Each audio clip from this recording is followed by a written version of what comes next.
राजू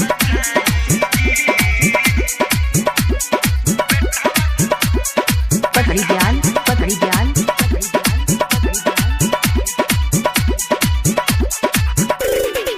सुनी पुकार बेटा करला गोहार लगे लजिया तनी बचाई जी हे माई सुनी पुकार बेटा करला गोहार लगे लजिया तनी बचाई जी हे बीड़ा वाली आज जागरण में आके बेटावा के लजिया बचाई जी हे बीड़ा वाली आज जागरण में आके बेटावा के लजिया बचाई जी राजू पकड़ी ध्यान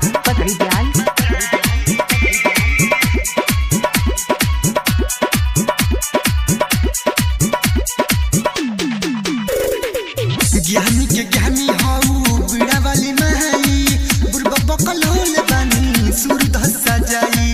तोहरे भरोसे भइल बानी हम गन में झुके न सर माई एह जागरण में तोहरे भरोसे भइल बानी हम गन में झुके न सर माई एह जागरण में लइका नादान बटे धइले ध्यान बटे सोरम धुन के सजाई जी लइका नादान बटे धइले ध्यान बटे सोरम धुन के सजाई जी हे बीड़ा वाली आज जागरण में आके बेटावा के लजिया बचाई जी हे बीड़ा वाली आज जागरण में आके बेटावा के लजिया बचाई जी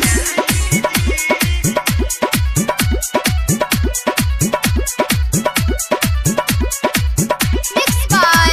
Yaki Recording Studio, Hingari Bazaar. हंस सवारी हाउ बीड़ा के बजैया तू ही भाड़ू हमरा नाई के खेवैया पिंटू परवाना पर तू होई जा सहैया धड़कन धनंजय के सुधार दह गवैया पिंटू परवाना पर तू होई जा सहैया धड़कन धनंजय के सुधार दह गवैया तोहरा पना जबत ना हिरिया जबत खुशी के ज्योति जलाई जी तोहरा पना जबत ना हिरिया जबत खुशी के ज्योति जलाई जी हे बीड़ा वाली आज जागरण